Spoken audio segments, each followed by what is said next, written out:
Hello everyone, welcome to my channel a lesson for you. Friends, आज हम लोग अर्थालंकार के भेद उपमा अलंकार का अध्ययन करेंगे।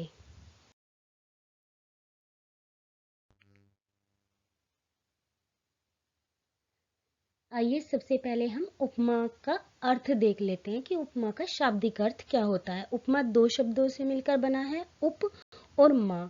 उप का अर्थ होता है समीप और मा का अर्थ होता है मापन।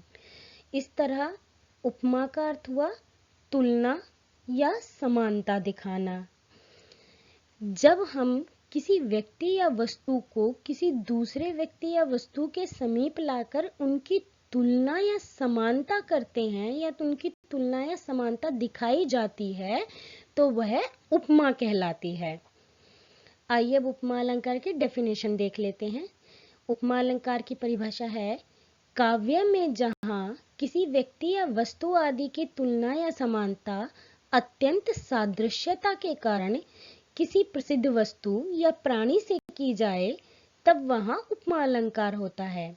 यानी कि किसी काव्य रचना में जब किसी व्यक्ति या वस्तु की किसी अन्य व्यक्ति या वस्तु जो कि प्रसिद्ध है उससे उसके रूप, गुण, रंग या स्थिति के आधार पर या उनके स्वभाव के आधार पर कोई समानता दिखाई जाती है या उनकी तुलना दिखाई जाती है तो वहां पर उस काव्य रचना में उपमा अलंकार होता है। आइए इसको हम उदाहरणों से समझ लेते हैं। उपमा अलंकार के उदाहरण देखने से पहले हम उपमा अलंकार के तत्व या इसके अंगों के बारे में जान लेते हैं ताकि इसको समझना और आसान हो जाए। उपमा अलंकार के चार अंग या चार तत्व होते हैं: उपमेय, उपमान, साधारण धर्म और वाचक शब्द। अब सबसे पहले देखते हैं उपमेय क्या होता है। जिसकी उपमा दी जाती है वह उपमेय होता है, यानी कि जो प्रस्तुत वस्तु है, जो हमारे सामने उपस्थित है, जिसका वर्णन किया जा रहा है वह उपमेय होता है। उपमान, जिससे उपमा दी जाए, यानी कि जो अप्रस्तुत है, जो हमारे सामने नहीं है लेकिन प्रसिद्ध है, जिससे उपमा दी जा रही है। तीसरा है साधारण धर्म। साधारण धर्म होता है उपमेय और उपमान का समान गुण, यानी कि वह विशेषता या वह गुण जिसकी उपमा दी जा रही है, तुलना की जा रही है या समानता दिखाई जा रही है। और चौथा होता है वाचक शब्द। वाचक शब्द क्या होते हैं? जिन शब्दों की सहायता से उपमा दी जाती है उन्हें वाचक शब्द कहते हैं। इन वाचक शब्दों को देखकर ही पहचाना जा सकता है कि काव्य में उपमा अलंकार है या नहीं, क्योंकि ये शब्द उपमा के लिए ही प्रयोग किए जाते हैं और यही उपमा अलंकार को पहचानने की ट्रिक भी है कि अगर किसी काव्य पंक्ति में जो, सम, सा, सी, से, तुल्य, सरिस या सदृश इस तरह के वाचक शब्द होते हैं तो वहां पर उपमा अलंकार होता है। अब हम इसे उदाहरणों से समझेंगे। मेरा पहला उदाहरण है, हाय फूल सी कोमल बच्ची, हुई राख की थी ढेरी। अब हम यहाँ पे काव्य में ज़्यादा एक्सप्लेनेशन में नहीं जाएंगे, उससे वीडियो बहुत लंबा हो जाता है। यहाँ पे मैं आपको इसे उपमा अलंकार के संदर्भ में ही समझाऊंगी, पर फिर भी थोड़ा सा मैं आपको इसके बारे में बता देती हूँ कि एक पिता की बच्ची जो किसी बीमारी का शिकार हो गई थी और पिता उस समय जेल में थे। जब वो जेल से छूट कर आए तो वे शमशान घाट जाते हैं और जब वो शमशान घाट जाते हैं तो देखते हैं कि उनकी बेटी की चिता राख बन चुकी है। तो वहीं पे उसी संदर्भ में कवि ने ये पंक्ति लिखी थी, हाय फूल सी कोमल बच्ची, हुई राख की थी ढेरी। अब इस उदाहरण में बच्ची उपमेय है, यानी कि प्रस्तुत है जिसका वर्णन हो रहा है, और फूल उपमान है जो कि अप्रस्तुत है लेकिन वह एक प्रसिद्ध वस्तु है। अब यहाँ उपमेय की उपमान से तुलना की जा रही है और इस तुलना में कोमलता साधारण धर्म है, अर्थात बच्ची को फूल के समान ही कोमल मान लिया गया है, क्योंकि कोमलता फूल का गुण होता है इसीलिए। और सी यहाँ पर वाचक शब्द है। अब देखिए आप, ये सारे गुण उपमेय, उपमान, साधारण धर्म और वाचक शब्द इस एक ही पंक्ति में विद्यमान है, तो यहाँ पर उपमा अलंकार है। अब अगला उदाहरण है, पीपर पात सरिस मन डोला।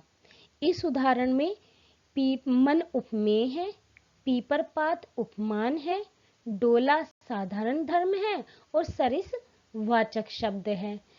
अब यहाँ पर उपमेय की उपमान से तुलना की जा रही है, यानी कि मन को पीपर पात यानी कि पीपल के पत्ते के समान मानकर डोलने वाला माना जा रहा है। यानी कि डोलना यानी कि हिलना, जैसे हल्की सी भी हवा चलने पर पीपल के पत्ते हिलने लगते हैं, उसी तरह मन को भी माना जा रहा है। सरिस मतलब समान, पीपर पात सरिस मन डोला, कि पीपर के पात की तरह, पत्ते की तरह मेरा मन भी डोल रहा है या मेरा मन डोला।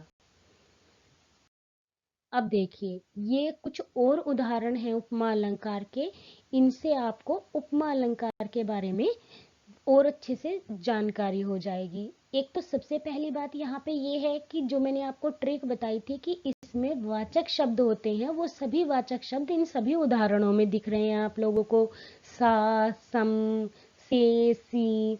तो इस तरह के वाचक शब्द होने पर उपमा अलंकार होता है, और साथ ही उपमेय की उपमान से तुलना या समानता दिखाई जा रही है, वो भी इन सभी उदाहरणों में है। मैं अभी आप लोगों को एक एक करके इनके बारे में बताती हूँ। इसमें सबसे ऊपर उदाहरण है, मुख चंद्र सा सुंदर है। इसमें मुख उपमेय है, चंद्र उपमान है, सा वाचक शब्द है और सुंदर साधारण धर्म है, यानी कि दोनों का समान गुण है। चंद्रमा का गुण है सुंदरता और मुख को चंद्रमा के समान ही यहाँ पर सुंदर मान लिया गया है। इसी तरह अगले उदाहरण में है, निर्मल तेरा नीर अमृत के सम उत्तम है।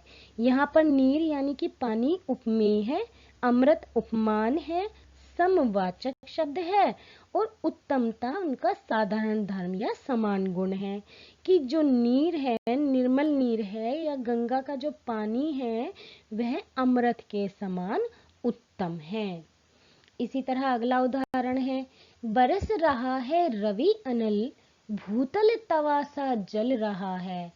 कि रवि यानी कि सूर्य अग्नि की तरह, अनल होता है अग्नि, अग्नि की तरह बरस रहा है, और भूतल यानी कि पृथ्वी तल तवा सा जल रहा है। यहाँ तवे के समान जलना हुआ पृथ्वी को बताया गया है, और सूरज को आग के समान बरसता हुआ या जलता हुआ माना गया है।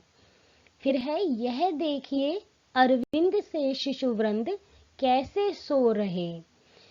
अगला उदाहरण है, निर्धन के धन सी तुम आई। यहाँ पर धन से तुलना की गई है। नील गगन सा शांत हृदय हो रहा था। जैसे कि नील गगन को शांत माना जाता है, वैसे ही हृदय को भी माना जा गया है यहाँ पर। तो यहाँ पर भी उपमा अलंकार है। फ्रेंड्स, उम्मीद है इन उदाहरणों से आप लोगों को उपमा अलंकार समझ में आ गया होगा। मेरे आने वाले वीडियो में मैं अर्थ अलंकार के बाकी सभी भेदों का भी इसी प्रकार से आप लोगों को उदाहरणों सहित वर्णन करके समझाऊंगी। Thanks for watching.